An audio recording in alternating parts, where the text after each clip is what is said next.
condition, emotional condition, frightening condition, prolonged standing, or any specific event that will trigger the syncope.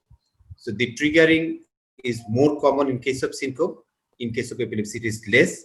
And the type of triggering factor is also different between syncope and epilepsy. There may be some prodromal features in case of syncope, especially the reflex syncope. What is reflex syncope? I am telling, I'll be discussing later. There may be some prodromal symptoms like lightheadedness, tunnel vision, sweating, warmness. All these things are more common in case of syncope. In case of epilepsy, these prodromal features may be present, which we call aura in secondarily generalized epilepsy, which starts in a single point and then becomes generalized. And the point at which the epilepsy starts will determine what would be the aura. It may be a hallucination, smell, hallucination of auditory hallucination or visual hallucination. Anything can happen, but that depends on a specific area of the brain where the epileptic feature starts. So the prodromal features of in case of syncope, the prodromal features are mainly because of hypoperfusion. And in case of epilepsy, this depends on the specific area where the epilepsy event starts. Epilepsy starts in which part of the brain. And there may be tongue bite in case of syncope, but it is rare. If it happens, it is in the tip of the tongue. In case of epilepsy, it is in the side of the tongue and rarely bilateral. And in case of syncope, the event is of short duration, and after restoring consciousness, most of the patients can becomes normally alert, can go for usual activities. In case of epilepsy, after the event of epilepsy, usually there is a post-ictal period when the patient becomes sleepy, drowsy, or patient sleeps for several minutes, and most of the time the patient cannot remember the events, what happened during the event. So this is the difference. If a patient becomes sleepy, drowsy, sleeps for minutes or hours after the event, that means it is most likely epilepsy with a post-ictal features.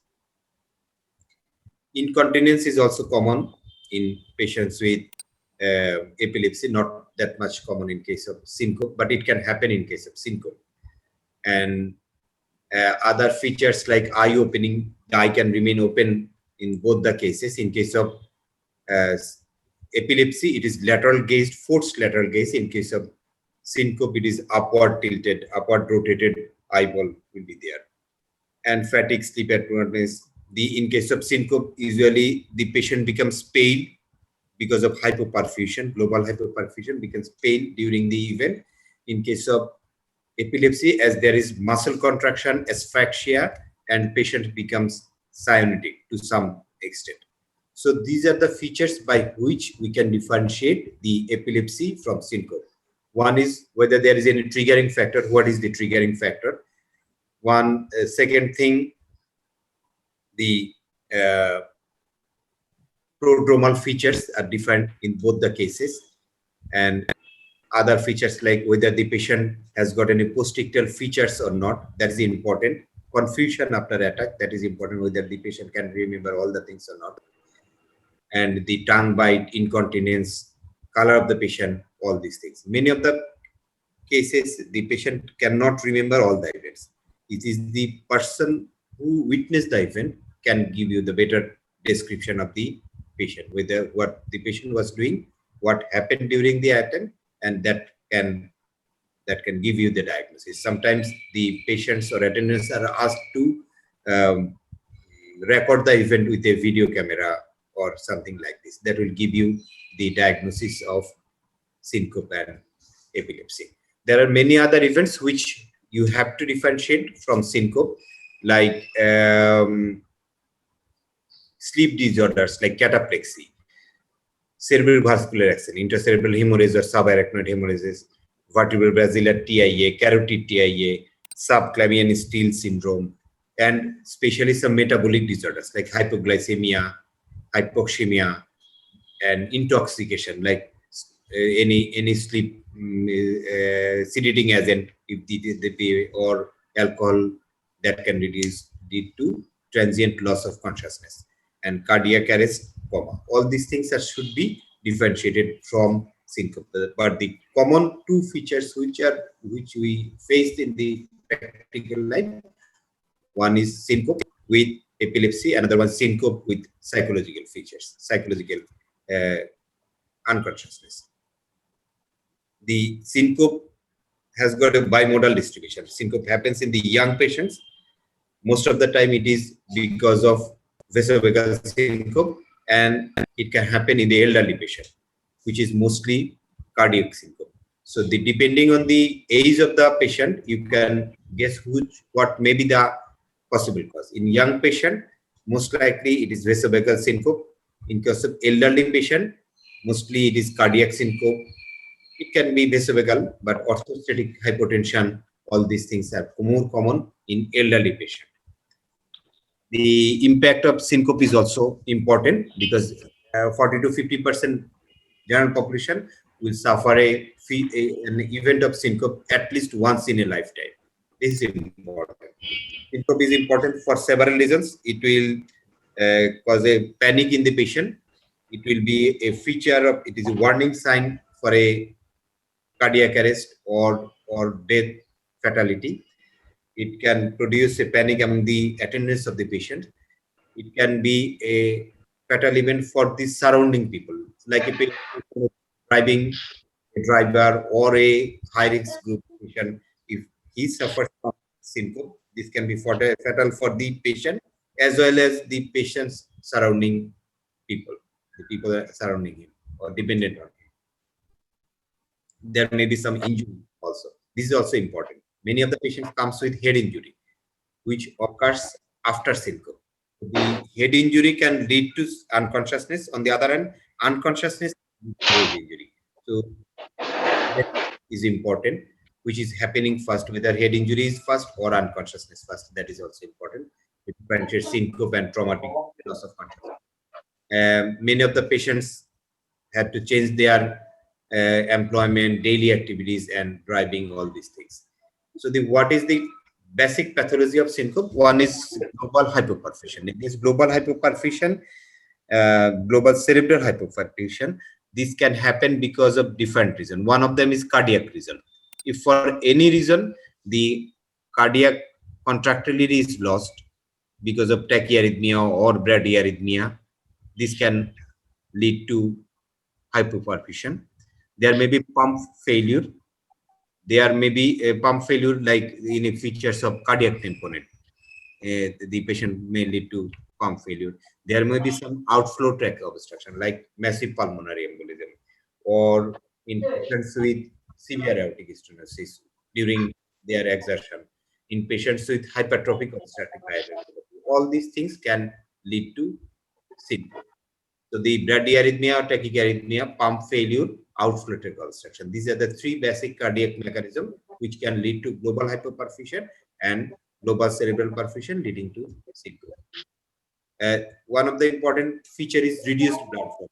For any reason, if the patient loses blood, either in the form of blood or in the form of fluid, like a patient who develops dehydration because of diarrhea or any other vomiting or any other cause, or a patient has got gastrointestinal bleeding or any sort of bleeding that will reduce the blood volume. The patient may maintain the consciousness or perfusion during the supine condition, but when patient stands from supine position, most of the blood pooling occurs in the lower part of the body, and the blood volume is not good enough to maintain the perfusion, especially the cerebral perfusion, that can lead to syncope. So any cause which reduces the blood volume, either in the form of fluid or blood, can lead to syncope. In fact, this is a initial feature or warning feature for patients who are losing blood pressure. The patients who has got dehydration or recent blood loss, if the patient develops syncope on standing, that means he has lost a significant amount of fluid or blood. He should be managed acutely. There may be some vascular mechanism. Vascular mechanisms maybe the normal mechanism when the patient stands from a lying posture or sits from this lying posture or stands from the sitting posture. Normal mechanism is the blood pushed to lower part of the body because of the gravity, and there occurs vasoconstriction, which happens because of autonomic nerve. Sympathetic nervous system becomes active, the peripheral vasoconstriction occurs, and this reduces the peripheral blood pooling. At the same time, increases the blood pressure, which maintains the blood perfusion in the upper part of the body, and thus maintains the consciousness. So, for any reason, if this mechanism is hampered, like if the patient has got autonomic neuropathy, or we are giving some drug which are causing vasodilation, so the sympathetic activity is not working properly on that patient, this can lead to loss of this mechanism, and the patient may develop syncope on standing posture. So these three components, cardiac component, vascular component, and the blood volume, these three components can lead to syncope. And you should understand the mechanism, how it causes syncope. So then it will be easy for you to diagnose the patient and to treat the patient. There are different classifications. The three main types of syncope. One is reflex syncope. Reflex syncope means this involves the autonomic nervous system or sympathetic nervous system. This involves the main mechanism of reflex syncope is withdrawal of the sympathetic activity. One of them is vasovagal syncope. Vasovagal syncope is very common. I am going to discuss vasovagal syncope later on. Second one is situational syncope. Situational syncope, it can happen during micturition, defecation, swallowing, cough, post-exercise. All these things can lead to sudden withdrawal of the sympathetic activity and can lead to situational, can lead to syncope. This usually happens when the patient is in upright posture, like a patient of obstructive uropathy. If he goes for micturition on the standing posture, immediately after voiding the bladder, there may be a syncope, which or in a patient with constipation, he may develop syncope during defecation, or a patient who is coughing violently for COPD or for any other reason can lead to syncope. In some cases, post-exercise, after exercise, if someone stands immediately, stops all the exercises and stands in the upright posture for a few seconds, then it may also lead to syncope. So this is situational syncope. The patient will describe or give you the description of the event and which led to this syncope. So this is the second one. Another one is carotid sinus syncope. Carotid sinus syncope happens because of the hypersensitivity of the carotid body, which is in the bifurcation of the common carotid artery. Usually, elderly persons suffer from this carotid sinus syncope, and a minimum pressure during shaving or touching, or a tight collar, or rotating the head in either way can stimulate this carotid body, and you know very well by blood pressure mechanism, when the carotid body is stimulated, there is withdrawal of the sympathetic activity and activation of the vagal activity, which will lead to vasodilation, which can lead to vasodilation or cardio inhibition, bradyarrhythmia, or both. Cardio inhibition, that means the rate will be reduced. There may be vasodilation, and or there may be both bradycardia and vasodilation. This will lead to syncope. This usually happens in patients with elderly patients, this carotid sinus, and there are some unusual cases. Orthostatic hypotension or syncope due to orthostatic hypotension. Orthostatic means when the patient stands from the lying posture, but it can happen also when the patient sits from the lying posture. The common causes are drug induced like vasodilating drug. The drugs we are prescribing for hypertension or heart failure, like ACE inhibitor, ARB, direct vasodilators, diuretics, all these things can produce vasodilation or loss of blood volume, which can lead to orthostatic hypertension. Number two, there may be because of volume depletion, reduced blood volume. That is also one of the cause. autonomic neuropathy. This may be a important cause, especially in elderly patients like patients with Parkinsonism or other dementia. These patients can have a autonomic neuropathy and can lead to this orthostatic hypotension. And one of the important thing is prolonged bed rest. Especially you will get some patients in the cardiology unit or other patients when the patient suffers from prolonged bed rest, prolonged hospitalization in the lying posture. On that case, patient will complain he develops dizziness or syncope when the patient sits from the lying posture or when the patient stands in the lying posture. This is because of deconditioning of the nervous system, deconditioning of the autonomic nervous system or reflex mechanisms, which is called maintaining the blood pressure in the upright posture. So all these things can produce orthostatic hypotension and leading to syncope. The history is very simple, that patient develops dizziness followed by fall or collapse or loss of consciousness when the patient stands or sits from the lying posture or from sitting to standing posture. So the diagnosis is very simple. It never happens in the lying posture. It will always happen in the sitting posture or standing posture. Similarly, all the reflex syncopes, this also happens during the standing posture or sitting posture, never in the lying posture. Third component and most important one is cardiac syncope. Cardiac syncope, it can happen because of the bradyarrhythmia, like complete heart block, like sick sinus syndrome. This can lead to bradyarrhythmia and can produce syncope, especially when there is a period of ventricular asystole that will produce the syncope.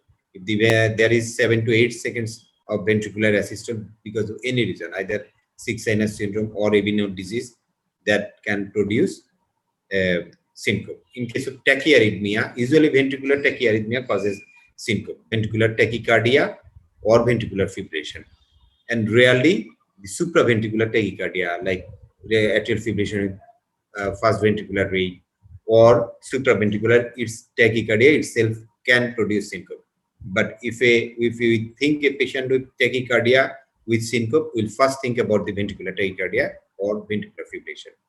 And there are some structural cardiac diseases like aortic stenosis, hypertrophic cardiomyopathy, acute myocardial infarction or acute myocardial ischemia, myxoma, atrial myxoma or any sort of myxoma which obstructs the blood circulation within the cardiac chambers, cardiac tamponade, pulmonary embolism, prosthetic valve malfunction. All these things can produce syncope, and each and everything has got a typical feature. Like if a patient with hypertrophic cardiomyopathy, he can produce syncope usually on exertion. Usually on exertion can produce syncope. Or if there is a tachyarrhythmia, it can happen at resting condition or during exertion. In case of patients with aortic stenosis, this will happen during exertion. In case of acute myocardial infarction or ischemia, like acute inferior, like this condition, the patient will have got chest pain or chest discomfort and followed by the syncopal attacks. And cardiac masses like atrial myxoma, the patient will develop syncope when the patient obstructs the mitral valve. Usually happens when the patient is in upright posture. In lying posture, the myxoma may stay away from the mitral valve and will not develop syncope. But in upright posture, the patient may develop syncope in case of left atrial myxoma or right atrial myxoma. So these things are important in case of cardiac syncope. Among these three classes of syncope, cardiac syncope is most important because cardiac syncope will reduce the survival of the patient. The reflex syncope, like the syncope due to orthostatic hypotension, can produce loss of consciousness, and if the patient do not suffer any sort of injury during fall, the lifespan will be normal. It will be frightening, it will create panic, it will be discomfort for the patient. But if the patient doesn't suffer any injury because of this fall or this loss of consciousness, the survival will be normal. On the other hand, in case of cardiac syncope, the survival will definitely reduce. So the identification of cardiac syncope is more important to improve the survival of the patient. Identification of the reflex syncope or orthostatic hypotension is important to comfort the patient, to prevent the event, to prevent the injury of the patient. This is very important. Why we consider cardiac syncope more importantly. So this is the neurally mediated syncope or reflex syncope, orthostatic syncope, and the cardiac syncope. It can be because of cardiac arrhythmia or structural heart disease.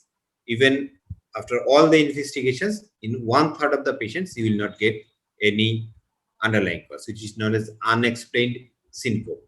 So the syncope may be remain unexplained or unclassified even after all the investigations. And this is the mechanism by which it acts. Sometimes the single pathology can act in multiple way so that it can produce syncope. Like a patient with hypertrophic cardiomyopathy can produce a outflow obstruction and arrhythmia at the same time. So this can produce a syncope, and in all other cases also. So how we should evaluate a patient with syncope? Whenever a patient comes with syncope, the first thing is to define whether the patient has got is it a syncope or not. That is the important thing, which can be diagnosed by history from the patient, by history from the people who had witnessed the event. They will give the history, and most of the time you can diagnose the syncope, whether it is the patient was in the upright posture, whether the patient was on sitting posture or lying posture, or it was followed by preceded by any triggering factor, or it happened after some activities. All these things will give you a possible diagnosis of the patient. There should be a physical examination of the patient, like the pulse, important thing. If the patient has got a bradycardia, there is a chance that the patient may have got a bradyarrhythmia event which led to the syncope. If the patient may have the pulse characteristic of different cardiac diseases, this is also important. Blood pressure measuring is very important.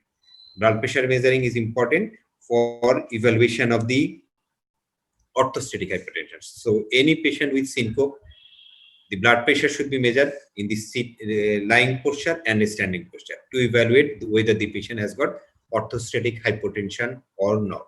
That will give you the diagnosis. Examination of the precordium should be there to evaluate whether there is any structural heart disease. That is important. And examination of the carotid and subclavian artery is also important to evaluate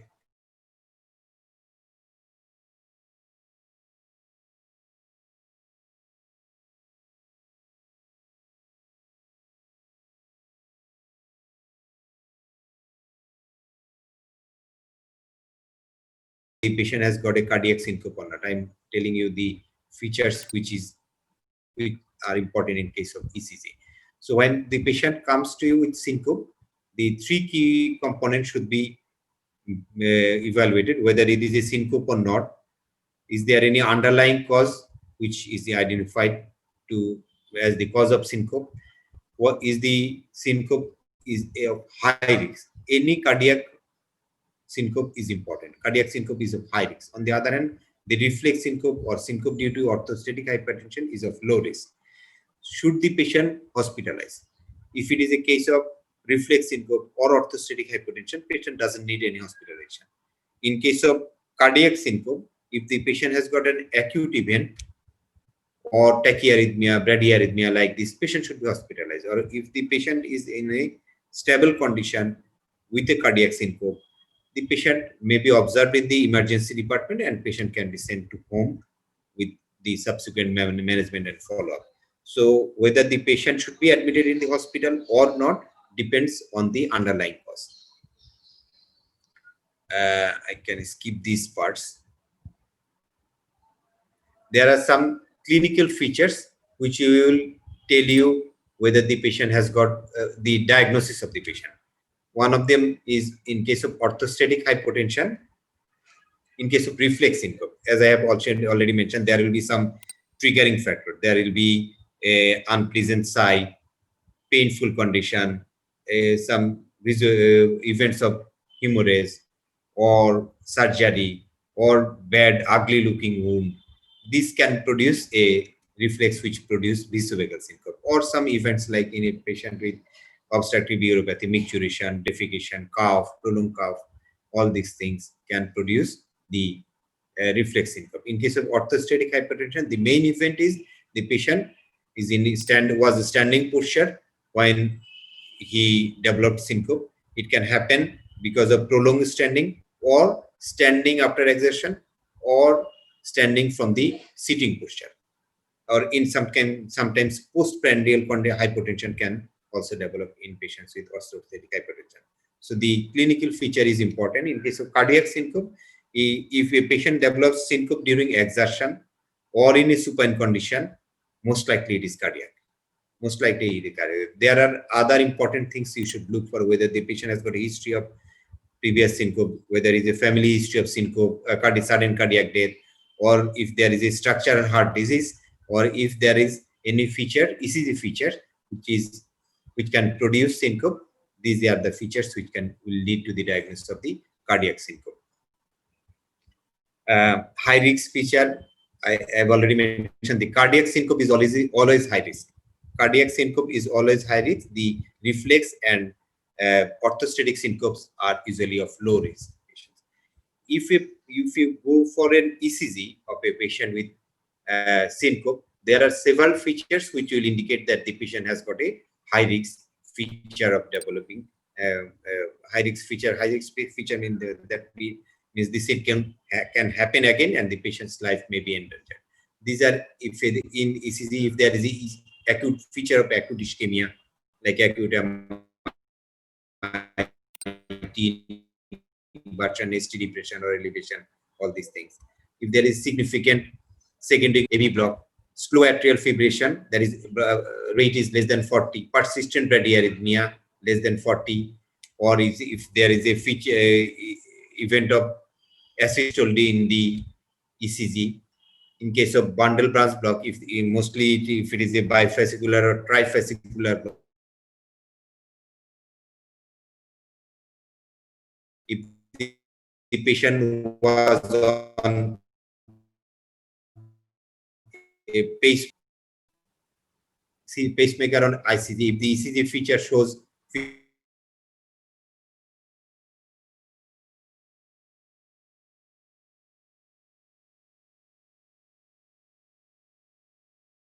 we get these features in ECG, that may most likely a cardiac syncope, and the patient is in high risk, he should be managed after hospital.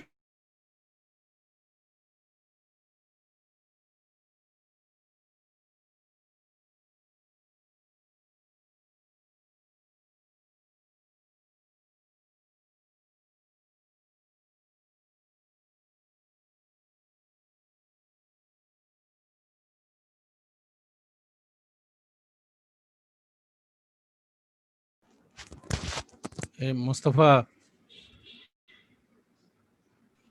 ভাই, হ্যাঁ আসনি? এই তো আছি রে ভাই। Sir মনে হয়, হ্যাঁ ভালো আছো, শরীফ ভালো আছো? চলে আমার এই কোন জায়গাটা মিস করছো তোমরা? এই স্লাইডটা কি দেখতে পাইছো? তারা যে ইসিজি চেঞ্জ যেটা ব্রুডার সিনড্রোম ওইটা দেখা যাচ্ছে ঠিক আছে ওইটা বুঝে গেলে। তার মানে ইসিজি তে কয়েকটা জিনিস ইম্পর্টেন্ট, যে কোনো পেশেন্টের যদি ইসিজি করে আমি যে অ্যাকিউট মায়োকার্ডিয়াল ইনফারশন বা অ্যাকিউট ইসকেমিয়া পাই, অথবা second degree third degree AV block পাই, অথবা কোনো অ্যাসিস্টল পাই, কোনো ট্যাকিয়ারিথমিয়া, আপনার স্ক্রিন শেয়ারিং চলে গেছে বা হ্যাঁ ও কেমনে আসবো আবার? আপনার স্ক্রিন শেয়ারিং চলে গেছে।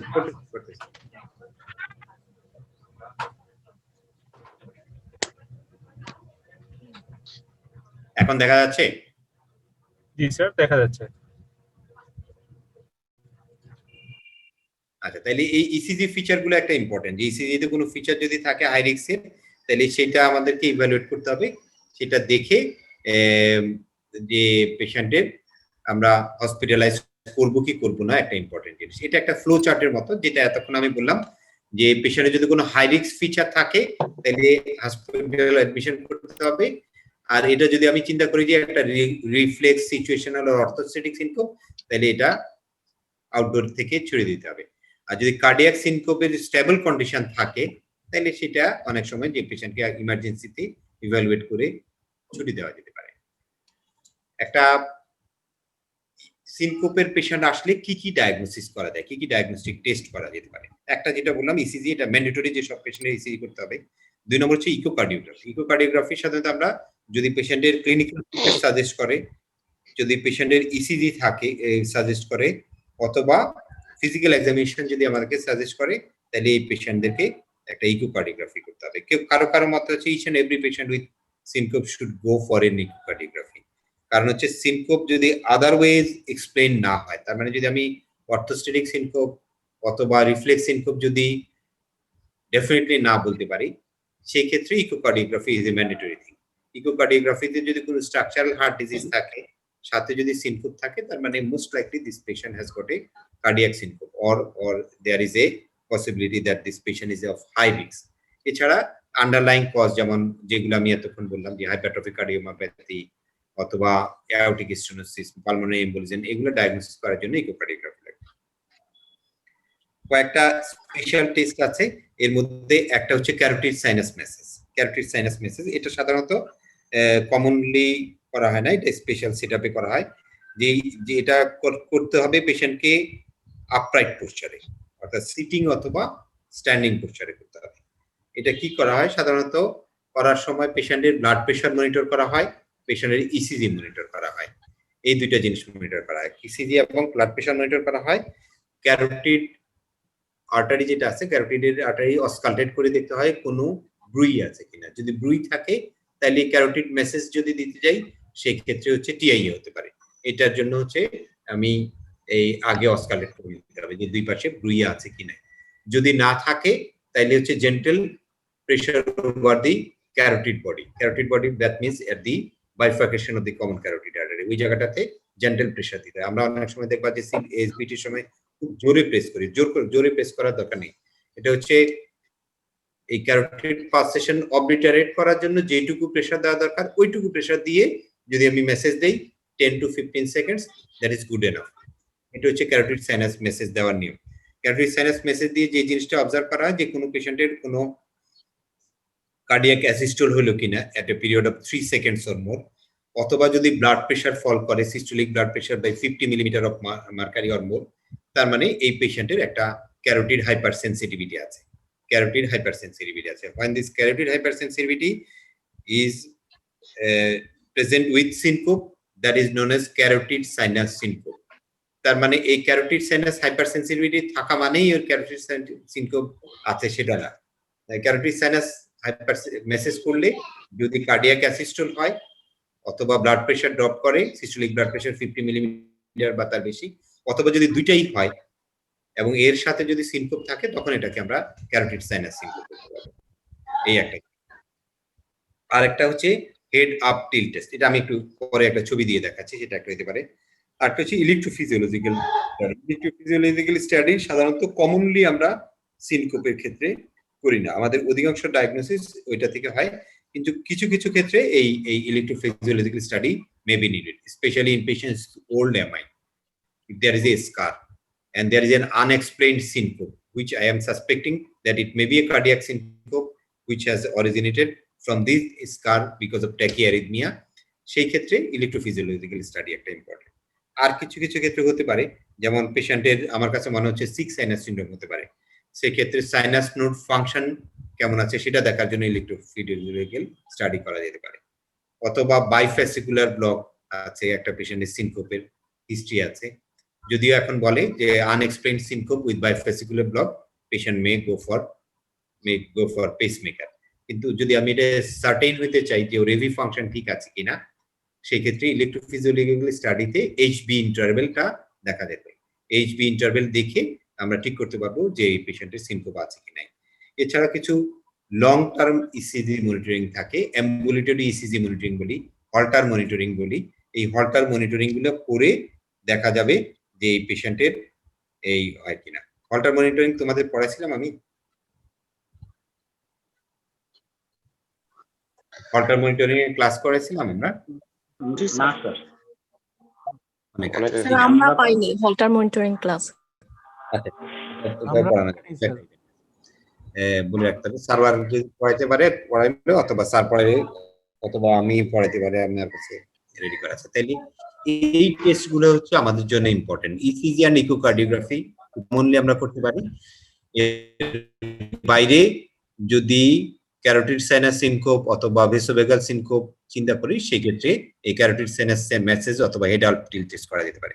ইলেকট্রোফিজিওলজিক্যাল স্টাডি কমনলি করা হয় না, কিন্তু কোনো যদি আনএক্সপ্লেইনড ট্যাকিয়ারিথমিয়া চিন্তা করা হয় in old MI patient or evaluation of the SA node or AV node function, সেক্ষেত্রে ইলেকট্রোফিজিওলজিক্যাল স্টাডি করা যেতে পারে। আর হচ্ছে অ্যাম্বুলেটরি টেস্ট করা যেতে পারে। অ্যাম্বুলেটরি টেস্টের মধ্যে একটা জিনিস মনে রাখতে হবে যে কোনো পেশেন্টের যদি সিনকোপ হয় ওই সময়টাতে তার ইসিজি কেমন, এটা হচ্ছে আমার ডায়াগনস্টিক। একটা পেশেন্টের সিনকোপের সাথে ওর বা সিমটমের সাথে তখন ওর ইসিজি ফিচার যেমন আছে সেটা দেখতে হবে। এটা সম্বন্ধে ডিটেলস পরে বলবো, অ্যাম্বুলেটরি ইসিজি কিভাবে করা হয়। তাহলে এইগুলা করে সাধারণত আমরা সিনকোপের ডায়াগনোসিস করতে পারি। Even then 1/3 of the patient may have got unexplained syncope. সিনকোপের কোনো ডায়াগনোসিস করা যাবে না। ট্রিটমেন্ট অফ দ্য সিনকোপ যেটা আছে, ট্রিটমেন্ট অফ দ্য সিনকোপের মধ্যে কয়েকটা জিনিস আছে। একটা হচ্ছে একটা পেশেন্টের অ্যাকিউট কন্ডিশন যদি থাকে, একটা আমার সামনে একটা পেশেন্টের সিনকোপ হলো, তখন কিভাবে ম্যানেজ করব। একটা পেশেন্ট যদি আমার সামনে সিনকোপ হয়, তখন এই আমরা বেসিক লাইফ সাপোর্টের যে জিনিসগুলা করি, বেসিক লাইফ সাপোর্টের যে ইভেন্টগুলো করি, একই ইভেন্টগুলো আমাকে করতে হবে। তার মানে হচ্ছে পেশেন্টকে কনসাসনেস লুজ করলো, আমার প্রথম কাজ হচ্ছে যে একটা হেল্পের জন্য ডাকা, পেশেন্টকে একটা সেফ পজিশনে রাখা, সেফ পোস্টারে রাখা, পেশেন্টের কার্ডিয়াক অ্যাক্টিভিটি দেখা। কার্ডিয়াক অ্যাক্টিভিটি দেখার জন্য হচ্ছে পালসটা দেখা, ক্যারোটিড পালসটা দেখা। যদি ক্যারোটিড পালস না থাকে তাহলে ধরে নিতে হবে যে পেশেন্টের এখন অ্যাসিস্টল চলতেছে অথবা ট্যাকিয়ারিথমিয়া চলতেছে, বিটিবিএফ, পালসলেস বিটিআরবিএফ। তার মানে আপনি কার্ডিয়াক মেসেজ শুরু করলেন, ভেন্টিলেশনের জন্য হেল্প করা যেটা সেটা শুরু করলেন, এগুলো করা যাবে। আর যদি দেখি যে না এটা ঠিক আছে, তখন এটা একটা পসিবিলিটি হইতে পারে যে এটা রিফ্লেক্স সিনকোপ, অথবা আমার যে ইভেন্টটা হয়েছে সেটা শেষ হয়ে গেছে, সেটা একটা করা। সেক্ষেত্রে পেশেন্টকে যেটা রাখতে হয়, একটা তো সুপাইন পজিশনে রাখবে, পেশেন্টকে সেফ প্লেসে রাখা, যতক্ষণ আনকনসিয়াস ততক্ষণ ল্যাটারাল পজিশনে রাখা। আরেকটা কাজ যেটা করতে হবে সেটা হচ্ছে লেগ এন্ড রেজ করে দেওয়া। কতটায় রেজ করতে হয়, কিভাবে রেজ করে, করছো কেউ কখনো? করছো নিশ্চয়ই তোমরা সবাই, এই পেশেন্ট দেখছো কেউ না কেউ। কিভাবে রাখি আমরা? আমরা স্যার পা দুটাকে বটে দেই, অথবা স্যার পা দুটো উপরের দিকে স্যার তুলে দিই স্যার। এটা 45 ডিগ্রি অ্যাঙ্গেলে। কতটুকু উঠাবো? স্যার এটা বডি ট্রাঙ্ক আর লেগ একই প্লেনে থাকতে হবে স্যার। বডির ট্রাঙ্ক এন্ড লেগ, এবং স্যার নি ব্যান্ড করে দিই স্যার। না এটা করা দরকার না। এটা হচ্ছে লেগ এন্ড রেজ করা, মানে হচ্ছে তোমার হেড এন্ড ট্রাঙ্ক একই প্লেনে থাকে, lower part of the body. তার মানে হচ্ছে কারণ তুমি ট্রাঙ্ক আপলিফট করতে পারবে না, পেইনফুল জিনিস, কঠিন কাজ। তোমাকে আপলিফট করতে পারবে লোয়ার লিম্ব। লোয়ার লিম্বটা গ্রাউন্ড থেকে 1 ফিট হাইট, এইটুকু যদি উঠায় দাও তাইলে যথেষ্ট। 1 ফিট হাইট, তার মানে তোমার হেড এন্ড এবং ট্রাঙ্ক একই প্লেনে থাকবে। চেষ্টা করতে হবে হেডটাকে টার্ন করে রাখা, যাতে ও যদি কোনো ভমিটিং বা কিছু হয় সেটা যেন পড়ে যায়, অ্যাসপিরেশন না হয়। আর লেগ এন্ডটাকে হচ্ছে জাস্ট 1 ফিট ফ্রম গ্রাউন্ড যদি উঠায় দাও, এটা গুড এনাফ। এটা অনেকে পেইনফুলি যেটা করে অনেক বেশি উপরে উঠায় দেয়, প্রেস করে, এগুলো করা দরকার হয় না। জাস্ট উঠায় দিলে গ্র্যাভিটির জন্যই লোয়ার লিম্বের সার্কুলেশনটা সেন্ট্রাল সার্কুলেশনে চলে যাবে, সেক্ষেত্রে তোমার এই কাজ হয়ে যাবে। তাহলে এই অ্যাকিউট ম্যানেজমেন্টের এই জিনিসগুলো খেয়াল করতে হবে যে একটা আমার সামনে যদি একটা পেশেন্টের সিনকোপ হয় তাহলে আমি কি করব। এটা একটা ভাইবার কোশ্চেন, বা এগুলা অনেক সময় জিজ্ঞেস করে, বা প্র্যাকটিক্যাল লাইফেও, যে একটা পেশেন্টের যদি আমার সামনে সিনকোপ হয় আমি কি করব। হেল্পের জন্য করতে হবে পেশেন্টকে পজিশন করা, সেফ পজিশনে রাখা, কার্ডিয়াক অ্যাক্টিভিটি আছে কিনা সেটা দেখা, যদি কার্ডিয়াক অ্যাক্টিভিটি না থাকে কার্ডিয়াক মেসেজ দেওয়া, আর কার্ডিয়াক অ্যাক্টিভিটি যদি থাকে তাইলে রেসপিরেশন ঠিক আছে কিনা, এবং পেশেন্টের পজিশন করা, লেগ এন্ডটা রেজ করে দেওয়া, এবং এরপর হচ্ছে পেশেন্টকে একটা শিফট করা, আমি হসপিটালাইজ করবো কিনা বা ইমার্জেন্সিতে নিব কিনা, এই জিনিসটা করা। লং টার্ম ম্যানেজমেন্ট হচ্ছে ডায়াগনোসিস করা ডেফিনেটলি এবং প্রিভেনশন অফ রিকারেন্স, আর একটা হচ্ছে কার্ডিয়াক সিনকোপ যদি হয় তাহলে রিস্ক কমানো, তার মানে ও সার্ভাইভালটা যেন ঠিক থাকে সেটা আমাকে এনশিওর করতে হবে যে ও সার্ভাইভাল ঠিক আছে কিনা। একটা খুব কমন প্রেজেন্টেশন যেটা ইয়াং পেশেন্টদের ক্ষেত্রে হয় সেটা হচ্ছে ভেসোভেগাল syncope.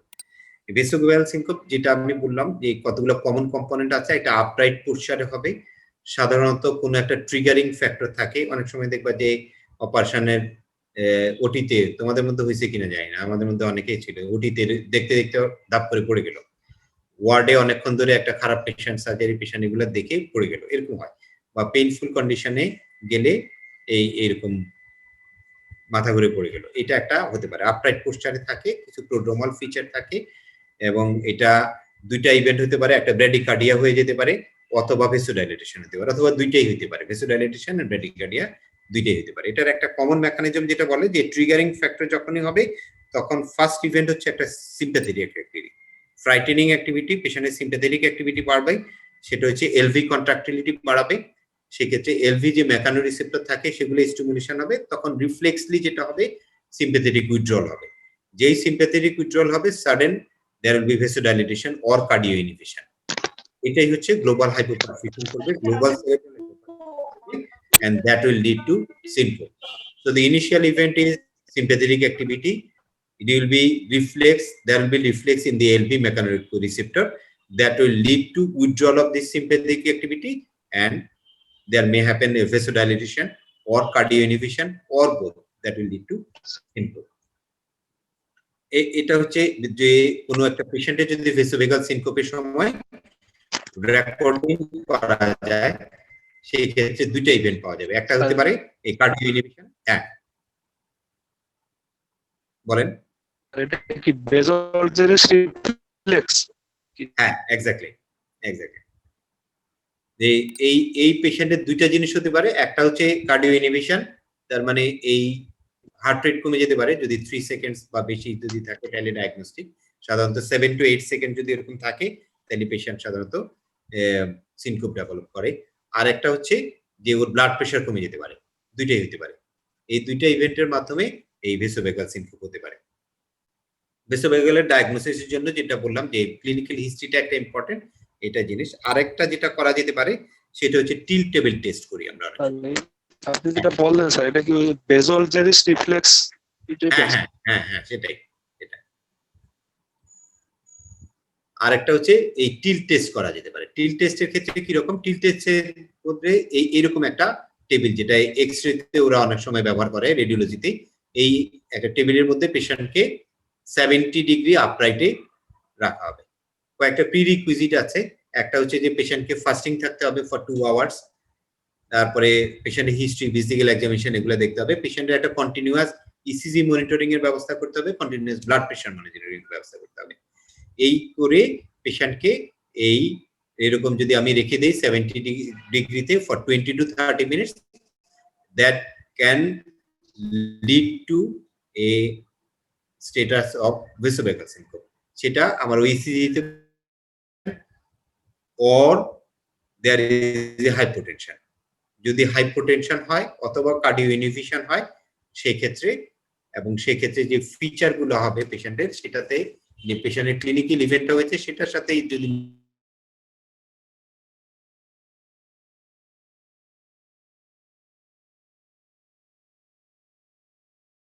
Diagnosis of the ভেসোভেগাল syncope, এটা একটার জন্য হয়।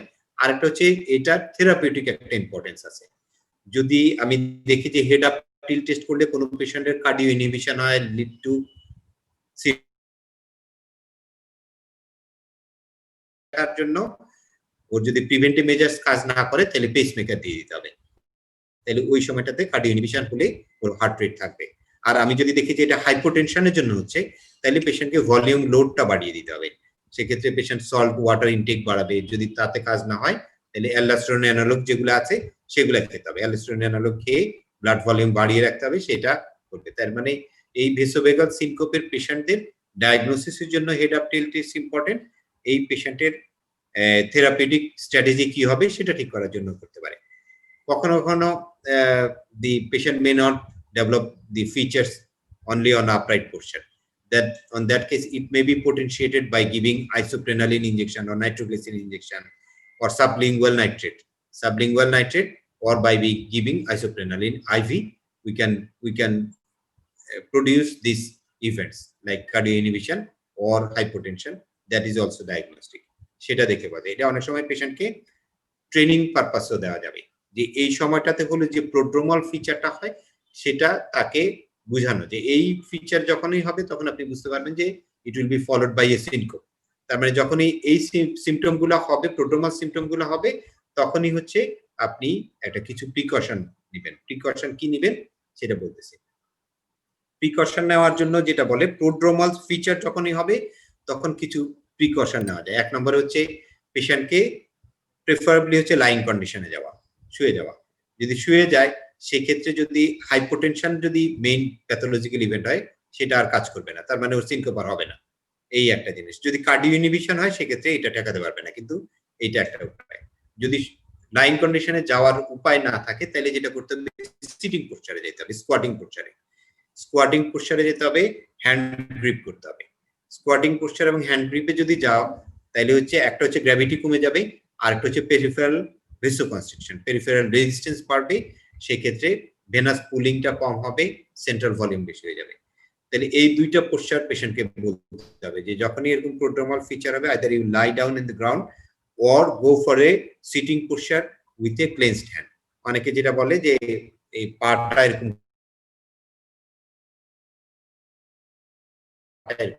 করে জোড়ায় দেবে, এটা করলে পেরিফেরাল রেজিস্ট্যান্স বাড়বে, পেরিফেরাল কুলিং কমে যাবে এবং পেশেন্টের সিনকোপ প্রিভেন্ট করা যেতে পারে।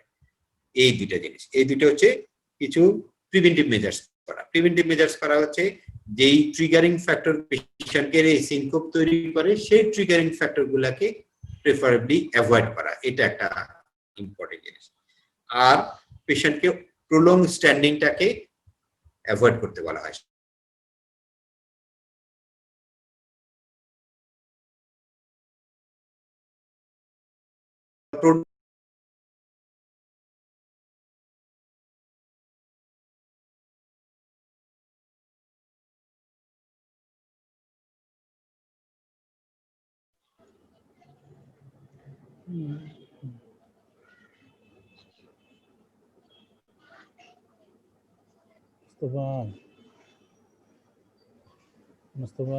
এটা আর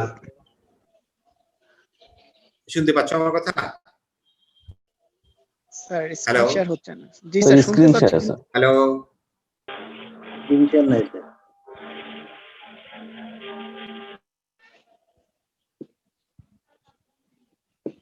এখন শুনতে পাচ্ছ?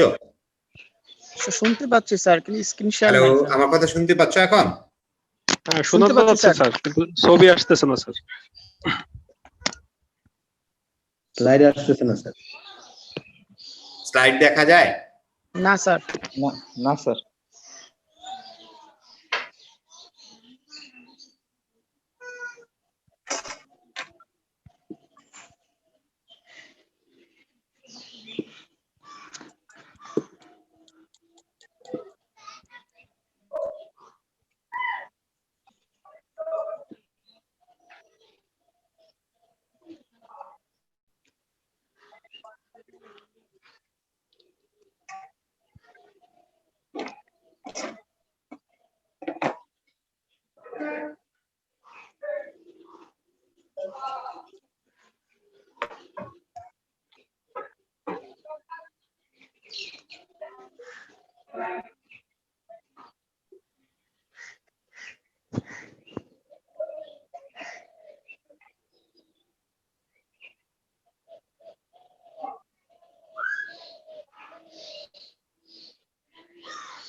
এই মোস্তফা হুম এই যে আনঅথরাইজড অ্যাবসেন্ট হয়ে যাবে, কিন্তু কিছু লোকজন দেখতেছি চলে যাচ্ছে।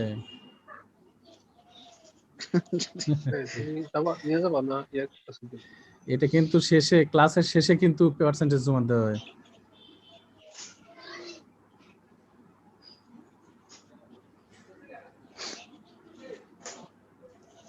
আমি এসে শ্বশুর এখন শোনা যায়? এখন শুনতে পাচ্ছ? আমার জি, স্যার। ইন্টারনেটের সমস্যা হচ্ছে খুব। স্যার আচ্ছা, বাকি অংশটা সহজ জিনিস বলি। তাহলে এই ভেসোভেগাল সিনকোপের ট্রিটমেন্টের মধ্যে একটা হচ্ছে অ্যাকিউট ম্যানেজমেন্ট, যেটা সেটা যে অ্যাকিউট ম্যানেজমেন্টের মধ্যে পেশেন্টকে লাইং পশ্চারে রাখা এবং পেশেন্ট সময় পেশেন্টকে পানি খেতে দেওয়া হয়, ওয়াটার ইনটেক করতে দেওয়া হয়। Water intact can also improve the condition. Definitely it should be done after the patient regains consciousness Regain করার পরে। এটা হচ্ছে অ্যাকিউট ইন্টারভেনশনের ক্ষেত্রে। আর পেশেন্ট এটা প্রিভেন্ট করতে পারে কিভাবে, যেটা বললাম যে প্রোড্রোমাল ফিচার হলে কিছু কাজ করতে পারে, লাইং পোস্চারে যাওয়া, সিটিং পোস্চারে যাওয়া, স্কোয়াটিং পোস্চারে, অথবা পেশেন্টের ক্রস লেগে দাঁড়ানো। এটা লং টার্ম ম্যানেজমেন্টের মধ্যে এটা করতে হবে যে প্রলং স্ট্যান্ডিং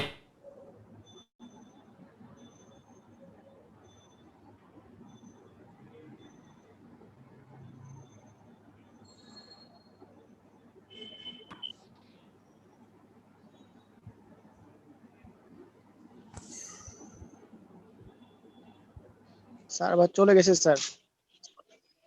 হ্যাঁ বুঝতে পারছি, আমার ইন্টারনেটের সমস্যা। আমার মনে হয় এইবার যদি চলে যায় তাহলে আর আসবো না, পরে আরেকটা ক্লাস নিবেন। আমার রুম বাসার ইন্টারনেটের সমস্যা হচ্ছে। তাহলে এই preventive measures, long term prevention যেটা আছে সেটা একটা ইম্পর্টেন্ট, যে লং টার্ম প্রিভেনশন কি কি ব্যালেন্স মেনটেন করা, যে পেশেন্টকে বলতে হবে ডিহাইড্রেশন যেন না হয়, যদি ওয়ার্ম অ্যাটমসফিয়ারে যায় তাহলে যেন adequate amount of fluid intake করে। কম্প্রেসিভ স্টকিংস যেটা আছে সেটা করা যেতে পারে, সেটা ব্যবহার করতে পারে। এই জিনিসগুলো যদি এই সব জিনিস কাজ না করে তখন যেটা করা যেতে পারে ড্রাগ ট্রিটমেন্টের মধ্যে কোনোটাই খুব ওয়েল এস্টাবলিশড না। এর মধ্যে মিডোড্রিন আছে একটা পেরিফেরাল ভেসোকনস্ট্রিক্টর, এটা একটা ক্লাস 2 এ ইন্ডিকেশন, আমাদের এখানে পাওয়া যায় না। ফ্লুড্রোকর্টিসন, এটার একটা অ্যানালগ আমাদের দেশে পাওয়া যেতে পারে অ্যালডোকট নামে, এটা খাওয়া যেতে পারে, এটা ক্লাস 2B ইন্ডিকেশন। বেটা ব্লকার নিয়ে কন্ট্রোভার্সি আছে, সাধারণত বেটা ব্লকারটাকে অ্যাভয়েড করতে বলা হয়। এই সেরোটোনিন রিঅ্যাপটেক ইনহিবিটর, এই সব কিছুতেই কন্ট্রোভার্সি আছে। যেটা আমরা কমনলি করতে পারি সেটা হচ্ছে এই পেশেন্টদেরকে এডুকেশন এন্ড কাউন্সেলিং আর প্রিভেন্টিভ মেজার্স যেটা সেটা নেওয়া। এগুলো যদি কাজ না করে তাহলে ফ্লুইড লোড বাড়ানোর জন্য এই অ্যালডোস্টেরন অ্যানালগ যেটা আছে, ফ্লুইডোকর্টিসন অ্যানালগ যেটা আছে সেটা দেওয়া যেতে পারে। আর যদি কার্ডিও ইনহিবিশন বা ব্র্যাডিকার্ডিয়ার জন্য হয়ে থাকে তাহলে পেসমেকার দেওয়া যেতে পারে। কিন্তু অধিকাংশ পেশেন্টই হচ্ছে এই প্রিভেন্টিভ মেজার্স নিলেই ভালো থাকে, এবং এটা সাধারণত একটা বেনাইন কন্ডিশন। রিফ্লেক্স সিনকোপ যেগুলো আছে, রিফ্লেক্স সিনকোপের মধ্যে যেটা বললাম একটা ভেসোভেগাল সিনকোপ ছাড়াও এটা বিভিন্ন রকম কন্ডিশনে হতে পারে। যে কন্ডিশনগুলো হয় যেমন obstructive uropathy, prolong calf, constipation, তাহলে সেটা হচ্ছে বেসিক রিজন যেটা আছে সেটা যদি ট্রিটমেন্ট করা যায় তাহলে এটা ঠিক হয়ে যাবে। অর্থোস্ট্যাটিক হাইপোটেনশনের জন্য যে সিনকোপ, এটা খুব সিম্পল, যদি কোনো ভেসোডাইলেটর ড্রাগ অথবা ডায়াবেটিক্স যদি দেওয়া থাকে সেটাকে উইথড্র করার চেষ্টা করতে হবে। যদি উইথড্র না করা যায় তাহলে মিনিমাইজ করতে হবে, যত কম দেওয়া যায়। তাতেও যদি না পারা যায় তাহলে যে পেশেন্টকে যেই অ্যাডভাইসটা দিতে হবে সেটা হচ্ছে পোস্চার চেঞ্জটা হচ্ছে গ্র্যাজুয়ালি করতে হবে। যে পেশেন্ট শোয়া থেকে উঠে বসবে, কিছুক্ষণ রেস্ট নিবে, তারপর বসা থেকে উঠে দাঁড়াবে, কিছুক্ষণ রেস্ট নিবে, তারপরে সে হাঁটা শুরু করবে।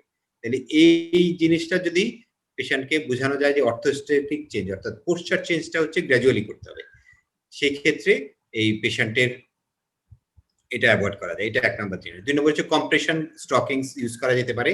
এবং কম্প্রেশন স্টকিংস হচ্ছে থাই হাইট, থাই পর্যন্ত এই কম্প্রেশন স্টকিংস যেটা আছে সেটা ব্যবহার করা যেতে পারে। এটা ব্যবহার করে কিছুটা কাজ হয়।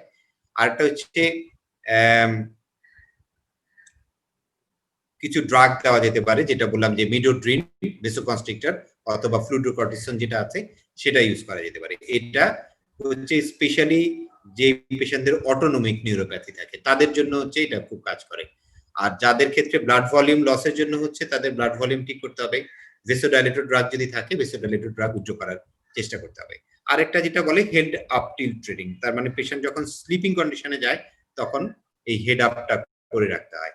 এটা একটা স্পেশাল জিনিস। এই কন্ডিশনের মাধ্যমে অর্থোস্ট্যাটিক হাইপোটেনশন প্রিভেন্ট করা যেতে পারে। একটা সমস্যা হয় অনেক সময় যে কিছু পেশেন্ট থাকে হাইপারটেনসিভ পেশেন্ট, কিন্তু একই এট দ্য সেম টাইম পেশেন্টের অর্থোস্ট্যাটিক হাইপোটেনশন থাকে। এদের ক্ষেত্রে এই ফ্লুইডোকর্টিসন বা এগুলা দেওয়াটা হচ্ছে পেশেন্টের জন্য রিস্কি হয়ে যায়, কারণ ফ্লুইডোকর্টিসন দিলে ওর হাইপারটেনশন বাড়াবে, আবার পেশেন্টের অর্থোস্ট্যাটিক হাইপোটেনশন হয়। সেক্ষেত্রে ড্রাগ চয়েসটা হচ্ছে ঠিক মতো করতে হবে। একদমই যদি না করা যায় তাহলে ফ্লুইডোকর্টিসন দেওয়া যাবে, কিন্তু মিনিমাম ডোজে দেওয়া যায়, অথবা পেশেন্টকে এই সুপাইন কন্ডিশনে গিয়ে যখন ঘুমাতে যাবে তখন হেড আপ টিল্ট করা যেতে পারে। এটাও একটা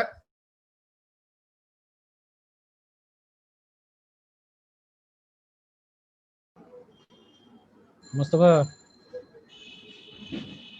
মোস্তফা হ্যাঁ বাড়ি যাওয়ার সময় হয়ে গেছে মনে হয়। হার্ট ডিজিজের একটা ট্রিটমেন্ট করা, যেমন অ্যাওর্টিক স্টেনোসিস, হাইপারট্রফিক কার্ডিও